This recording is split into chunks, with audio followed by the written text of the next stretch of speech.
The Night King Who Returned with a God. Chapter 4, Survivor. Chapter 4, Survivor.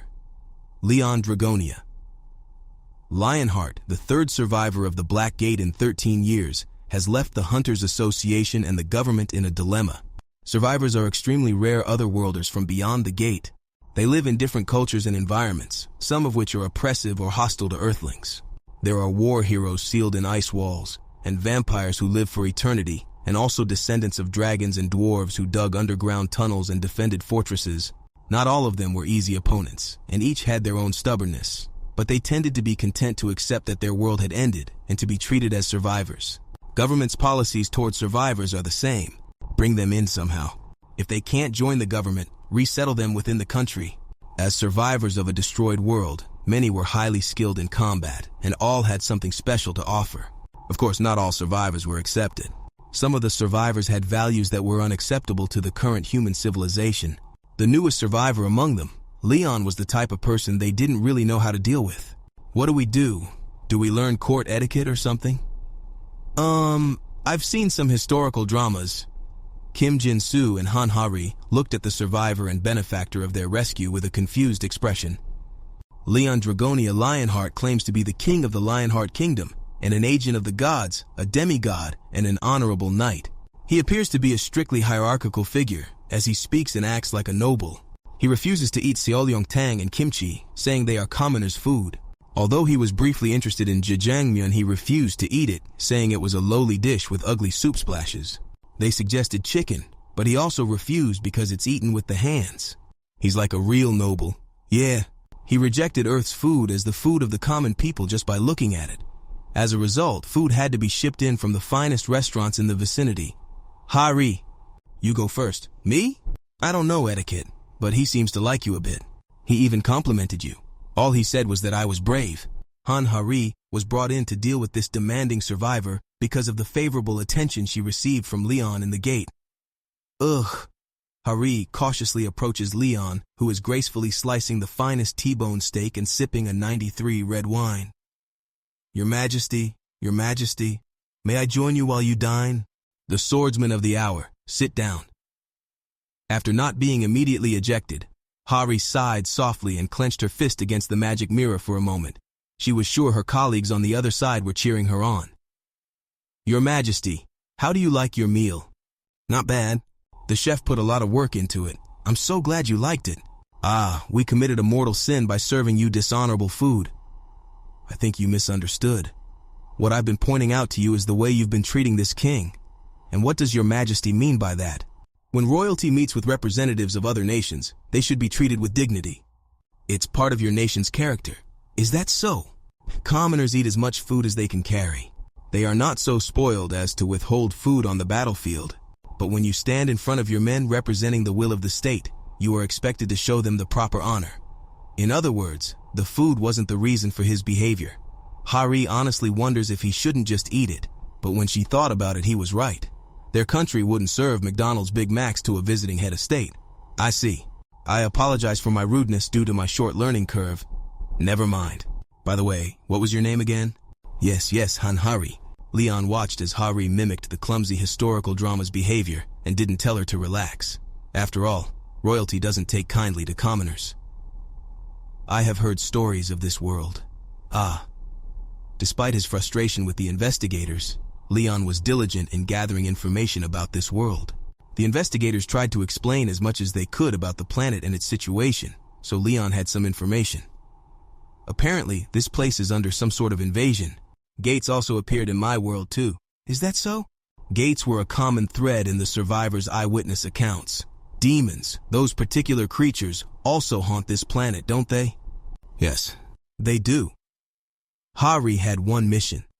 First, to get him into the Hunters Association, which is part of the Korean government, and the next best thing was to somehow integrate him into this country called Korea.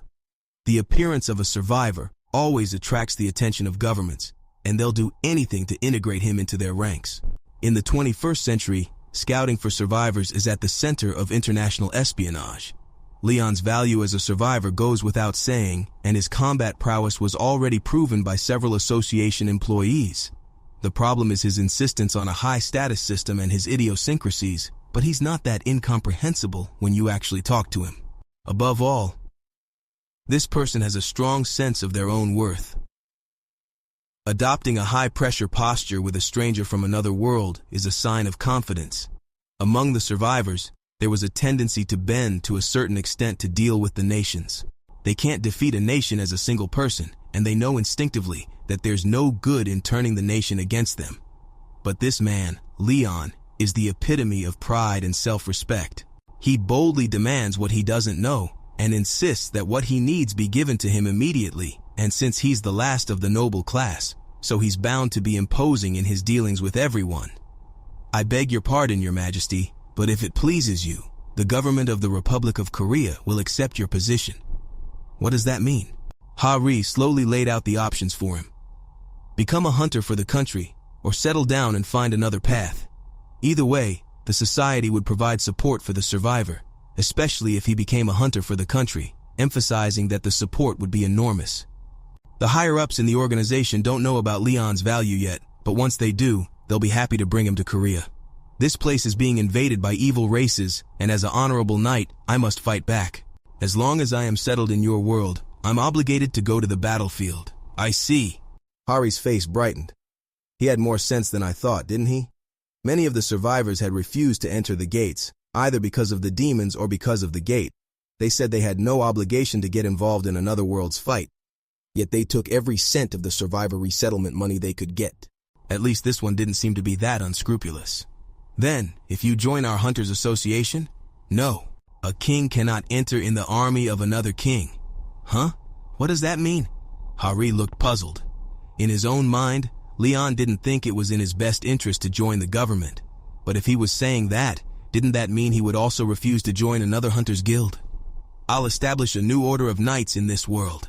Ha-ri could only nod at Leon's ambitious declaration. This is a weird situation. Synthesizing Leon's story, Kim Jin-soo scratched his head. Still, Ha-ri had a positive assessment. Not bad, isn't it? At least he's willing to fight. Yeah, but he doesn't look like he's trying to leave the country. Survivors in Leon's condition are rare, even among the entire survivor population. He's strong enough and willing to enter the gates, and he's not hostile to the current world. Being a human in a caste system is a flaw, but it doesn't mean he's acting out of character. Still, I was appalled when he said he had to meet the president. You didn't agree, did you? I didn't want to cross swords with him since he can put his sword into subspace and summon it at will. He doesn't even have a subspace pouch, so how does that work? If some random survivor swings a sword at the president, it would be a national disaster. What are you going to do? We'll support him as much as we can. That was the conclusion of the association's meeting. Buy his favor and help him settle in the country as much as possible. For them, it was worth it, even if it meant an astronomical budget. In Korea, the government is too weak. It's all because of the big guilds who only care about money and power. Korea's deep-rooted ills were still making the country sick. By the way, before we entered the Black Gate, hasn't there been a Scarlet Gate recently, up in the Hunan Plains? Yes, the Firebird Guild picked it up. I hope it goes well. If something happens over there, we're in trouble. After the cataclysm, the world was ravaged by dungeon breaks everywhere. The problem with dungeon breaks isn't just the monsters spilling out. When the cracks in the gates opened, they let out miasma along with the monsters. Miasma is a deadly poison that erodes space and curses the land. The land eroded by miasma had to be cleaned up for at least a year before crops could be planted. In other words, a dungeon break in the granary was deadly enough to make or break the year's farming. The Firebird Guild is still home to S-Class Hunter Lee Yongwon, so even a Scarlet Gate isn't that difficult. Yes. Chief Kim Jin-soo wondered if he should tell Ha-ri about the intelligence he had received from the National Intelligence Service. The Firebird Guild had been acting suspiciously lately, ever since they had asked the government for an exemption and been denied. Beep! Huh? At that moment, Kim Jin-soo and Ha-ri's phones vibrated with the same timing. An ominous siren sounded, beep, beep, beep.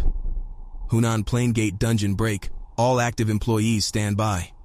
Seeing the message, the two of them shouted in unison, Firebird Guild, you bastards!